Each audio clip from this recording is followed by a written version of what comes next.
राम राम राम हरे हरे। जय जय श्री राधे, जय जय श्री राधे, जय जय श्री राधे।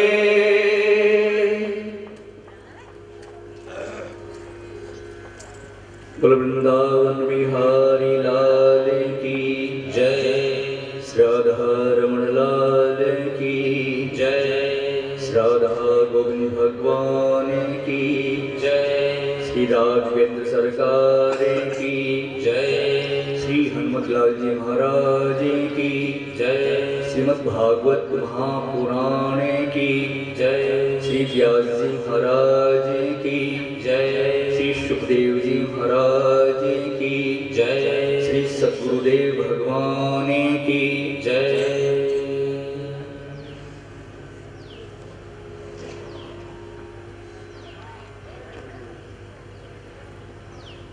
परम मंगल, परम पावन श्रीमद् भागवत महापुराण विराजमान सभी धर्म प्रेमी बंधु, शक्ति स्वरूपा माताएं और बहनें, आप सभी के अंतःकरण में विराजमान परमात्मा के श्री चरणों में वंदन।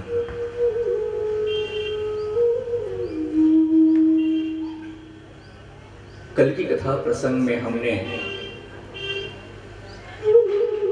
पंचम स्कंद तक की कथा का श्रवण किया और पंचम स्कंद के अंत में श्री सुखदेव जी महाराज ने राजा परीक्षित को नरकों का वर्णन सुनाया।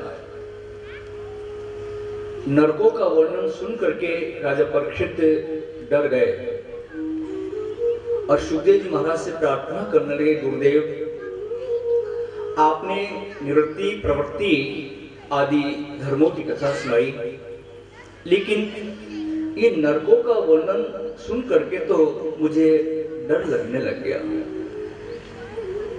गुरुदेव कोई ऐसा उपाय बताएं कि नरक में जाना ही ना पड़े, नरक में जाने का अवसर ही ना आवे। सुखदेव जी महाराज कहते हैं कि राजन, हमारे शास्त्रों में हर पाप का प्रायश्चित बताया गया है। विधि पूर्वक प्रायश्चित करने पर पाप जल जाते हैं, पाप नष्ट हो जाते हैं और प्रायश्चित करने के बाद में दोबारा फिर पाप नहीं करना चाहिए, वरना उस प्रायश्चित का कोई अर्थ ही नहीं रह जाता है।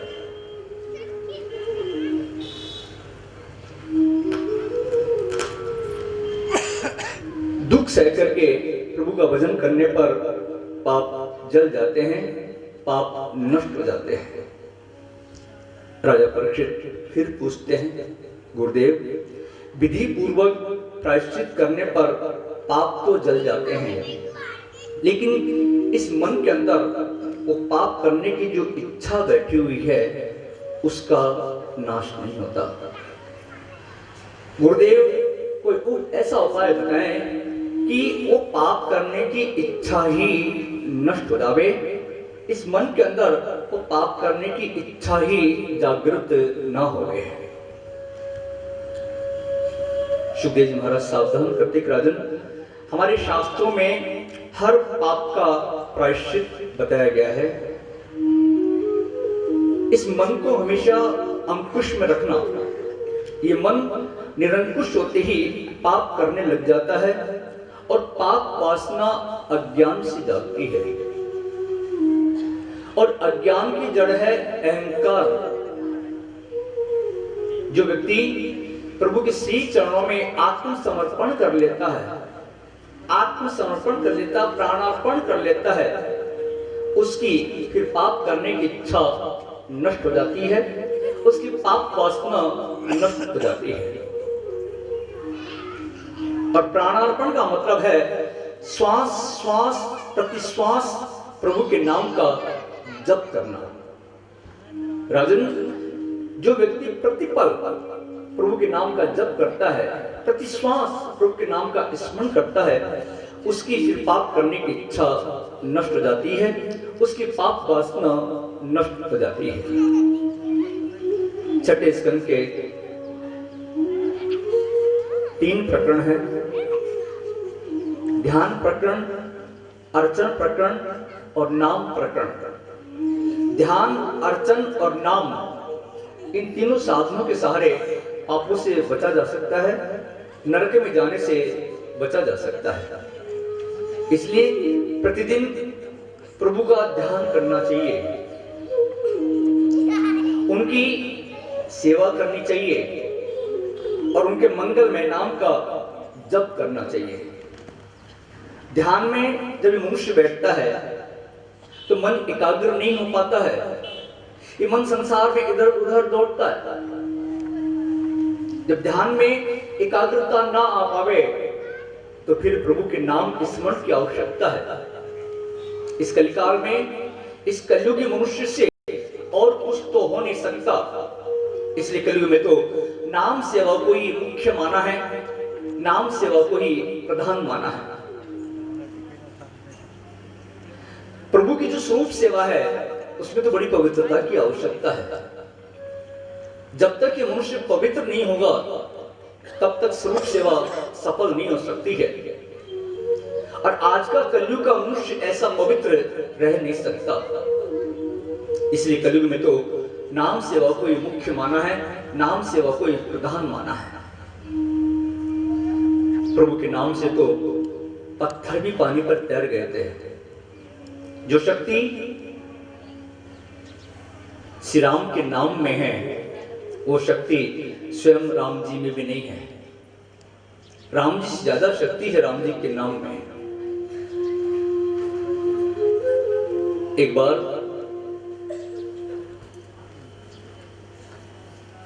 श्री राम सोचते हैं, जब समुद्र पर पुल बनाया जा रहा था तो श्री राम मन में सोचते हैं, मेरे नाम से पत्थर पानी पर तैर रहे हैं और वानर समुद्र पर पुल बना रहे हैं, जरा मैं भी तो देखूं मेरे स्पर्श से पत्थर पानी पर तैरते हैं या नहीं। ये विचार करके श्री राम समुद्र किनारे आए और एक पत्थर उठाया, पानी में डाला, लेकिन वो पत्थर पानी में डूब गया। दूसरा पत्थर उठाया, वो पानी में डाला, वो भी डूब गया।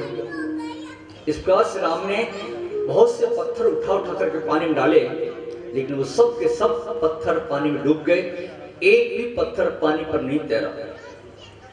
ये देख करके राम जी को बड़ा आश्चर्य हुआ।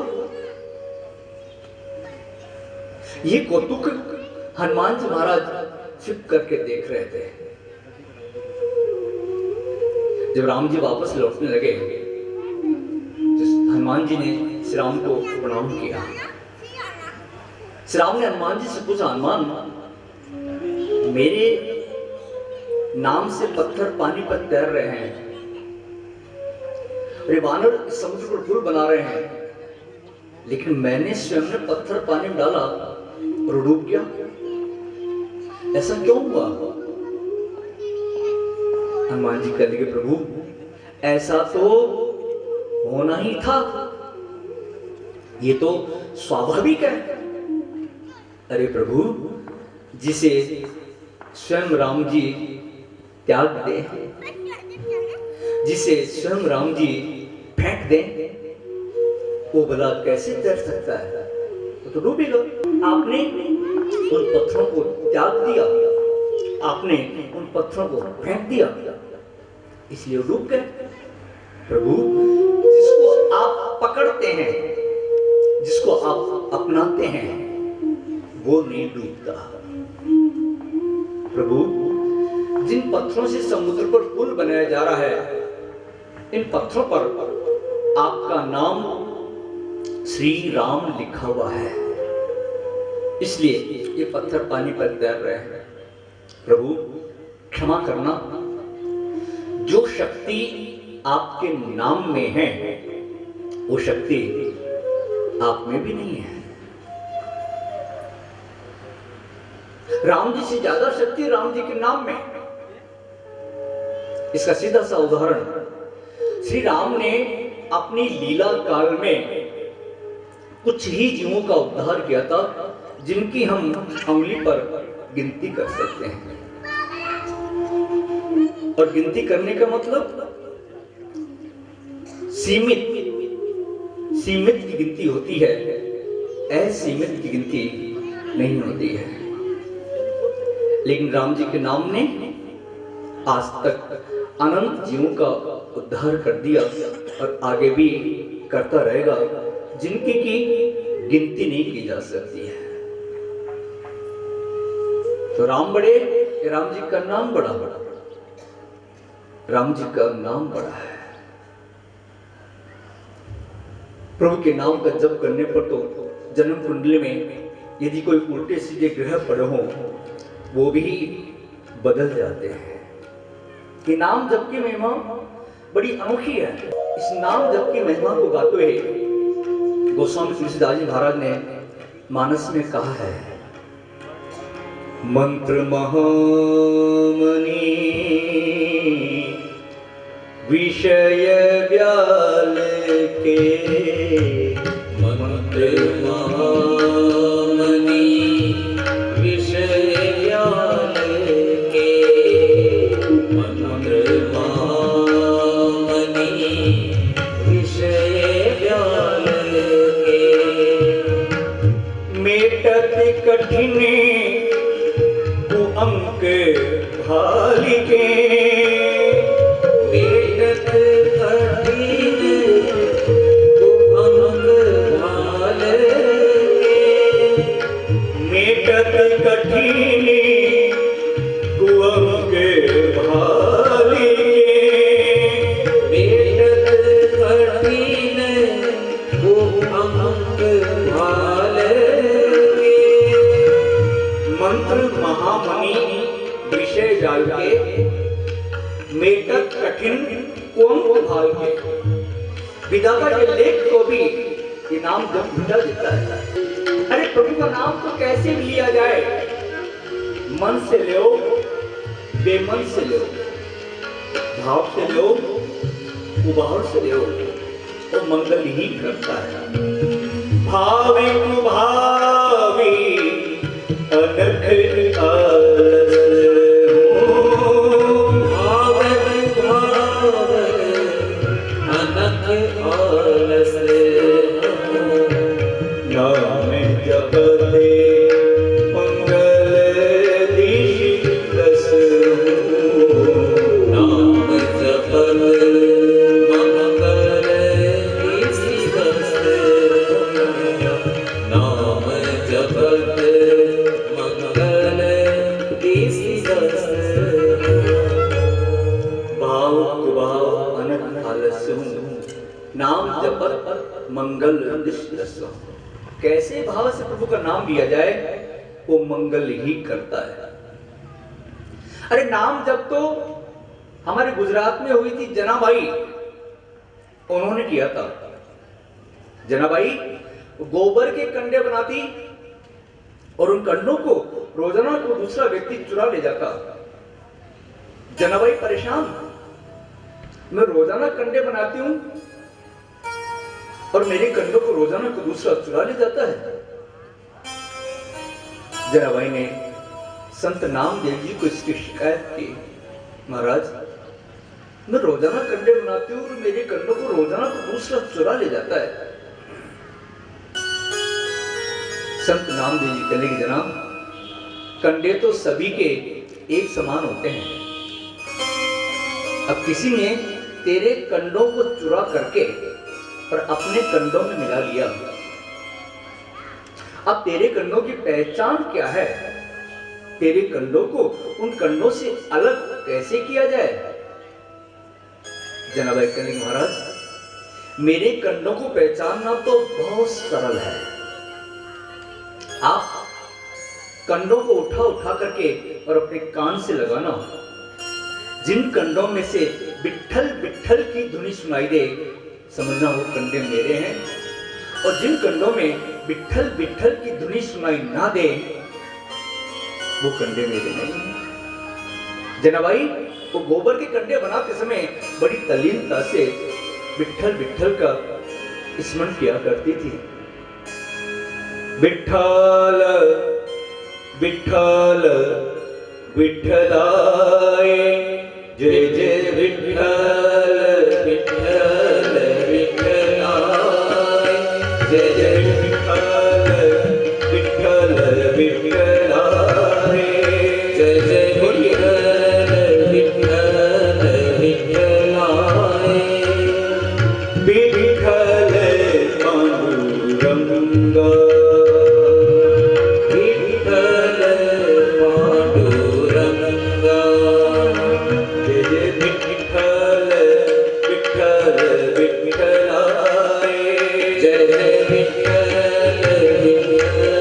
विट्ठल विट्ठलाय, जय जय विट्ठल विट्ठल विट्ठलाय, जय जय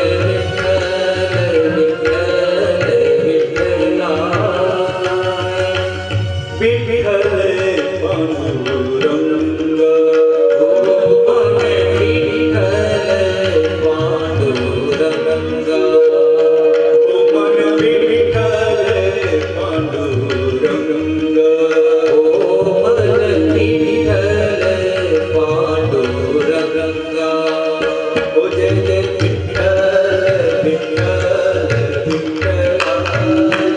जय जय